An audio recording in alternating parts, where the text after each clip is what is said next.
உலகில எங்கு போர் மூண்டாலும் சரி, பொருளாதார நெருக்கடி வெடித்தாலும் சரி, சாமானியர்கள் முதல் பெரும் முதலீட்டாளர்கள் வரை அனைவரும் ஓடிப்போய் தஞ்சமடைவது தங்கத்திடம்தான்.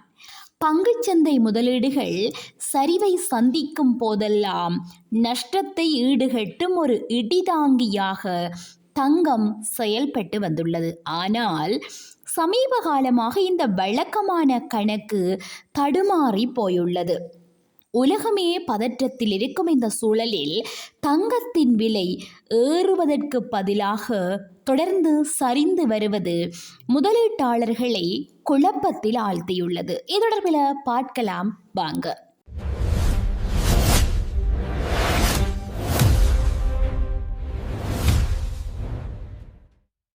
ஈரான் மோதல் தீவிரமடைவதற்கு சரியாக ஒரு நாள் முன்பு இந்தியாவில் 24 கேரட் தங்கம் 10 கிராம் 1.6 இலட்சமாக இருந்தது.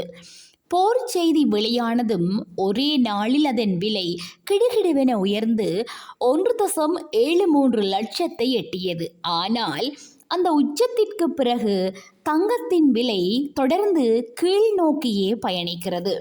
ஜூன் 19 நிலவரப்படி தங்கம் விலை 1.46 இலட்சமாக சரிந்துள்ளது.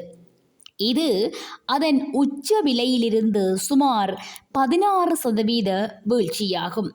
சர்வதேச சந்தையில் தங்கத்தின் விலை 22% வரை சரிந்துள்ள போதிலும் அமெரிக்க டாலருக்கு நிகரான இந்திய ரூபாயின் மதிப்பு சரிந்ததால இந்திய முதலீட்டாளர்கள் ஓரளவுக்கு பெரும் நஷ்டத்தில் இருந்து தப்பித்திருக்கிறாங்க. இந்த விசித்திரமான விலை வீழ்ச்சிக்கு காரணமான 4 முக்கிய காரணங்களையும் தற்போதைய சூழலில் நாம் தங்கத்தில் முதலீடு செய்யலாமா என்பதை பற்றியும் விரிவாக பார்ப்போம். சர்வதேச அளவில் பெரிய முதலீட்டு நிறுவனங்கள் தங்கத்தையும் அமெரிக்க அரசாங்கத்தின் பத்திரங்களையும் சமனான பாதுகாப்பான முதலீடுகளாகவே கருதுகின்றன. எனவே அமெரிக்க அரசு பத்திரங்களின் வட்டி விகிதம் அதிகரிக்கும் போது முதலீட்டாளர்கள் தங்கத்தை விடுத்து அதன் பக்கம் திரும்புவார்கள். அதிபர் ட்ரம்ப் ஈரான் விவகாரத்தை கையில் எடுப்பதற்கு முன்பு அமெரிக்க வட்டி விகிதங்கள் குறையும் என்ற எதிர்பார்ப்பில் இந்த பத்திரங்களின் வட்டி தொடர்ந்து சரிந்து வந்தது.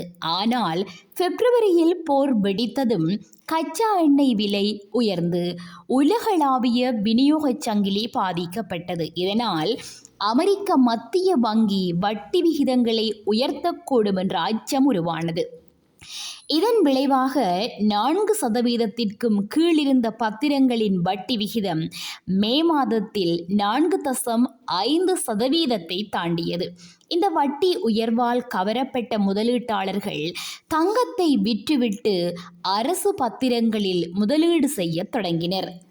கடந்த சில வருடங்களாக தங்கத்தின் விலை தொடர்ந்து உச்சத்தில் இருந்ததற்கு உலக நாடுகளின் மத்திய வங்கிகள் டாலருக்கு மாற்றாக தங்கத்தை அசுர வேகத்தில் வாங்கி சேமித்ததுதான் முக்கிய காரணம். ஆனால் இந்த வங்கிகள் தங்க விலை குறைவாக இருக்கும் போது அதிகமாக வாங்கி விலை உச்சத்தை எட்டும் போது வாங்குவதை குறைத்து கொள்ளும் வழக்கத்தை கொண்டுள்ளன.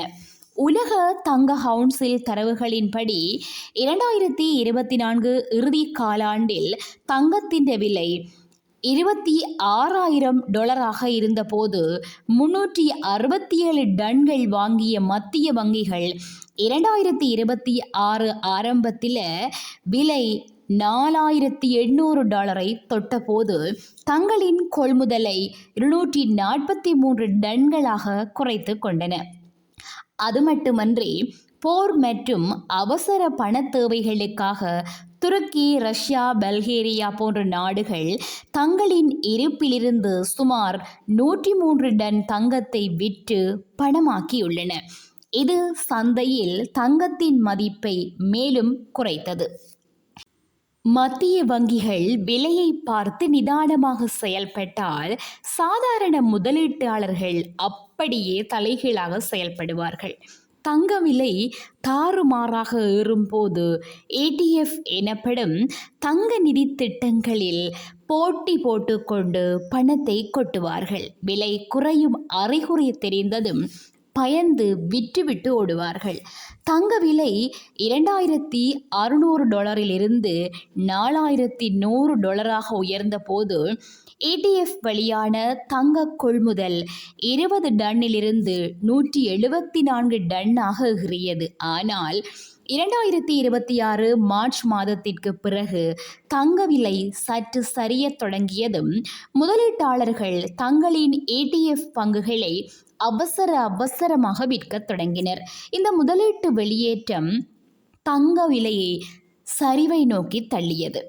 தங்கத்தின் நீண்டகால சராசரி ஆண்டு லாபம் என்பது வெறும் 10% ஒட்டியே இருக்கும். ஆனால் மார்ச் 2025 முதல் பிப்ரவரி 2026 வரையிலான ஓராண்டில் தங்கத்தின் விலை யாரும் ஊகிக்க முடியாத 90%, அதாவது $2800 $5200 வரை ராக்கெட் வேகத்தில் உயர்ந்தது. ட்ரம்ப் விதித்த வர்த்தக வரிகளாலும் அமெரிக்க வட்டி விகித சரிவாலும் ஏற்பட்ட இந்த அசாத்திய லாபத்தை பிப்ரவரி 2026 தங்கம் விலை உச்சமடைந்த போது முதலீட்டாளர்கள் தக்க வைக்க விரும்பினர்.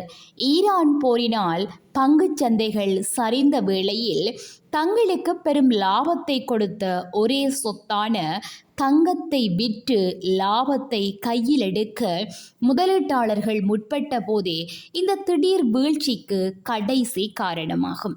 ஒரு பெரிய உலகளாவிய நெருக்கடியோ அல்லது போரோ தொடங்கிய பிறகு பதற்றத்தில் அவசரமாக தங்கத்தில் முதலீடு செய்வது எப்போதுமே ஆபத்தானது. தங்கம் எப்போதும் லாபம் தருமென்ற குருட்டு நம்பிக்கை முதலீட்டுக்கு உதவாது. பங்குச்சந்தையைப் போலவே தங்கத்தின் விலையையும் யாராலும் துல்லியமாக கணிக்க முடியாது. ஏனெனில் தங்கத்திற்கென்று தனியாக நிலையான வருமானம் எதுவும் கிடையாது. எனினும் நீண்டகால அடிப்படையில் பார்த்தால் இந்திய முதலீட்டாளர்களுக்கு தங்கம் சுமார் 12 தொடக்கம் 13% வருமானத்தை அளித்துள்ளது. எனவே உங்களுடைய மொத்த முதலீட்டு போர்ட்போலியோவில் எப்போதும் 10 முதல் 15% நிலையான முதலீடாக தங்கத்தில் வைத்திருக்கலாம். ஆனால் அது பங்குகள் அல்லது பத்திரங்களுக்கு இணையாக இருக்க முடியாது. இனிவரும் காலங்களில் தங்கத்தின் விலையை கணிக்க அமெரிக்காவின் வட்டி விகித மாற்றங்களையும் அரசு பத்திரங்களின் வட்டி விகிதத்தையும் உன்னிப்பாக கவனியுங்கள்.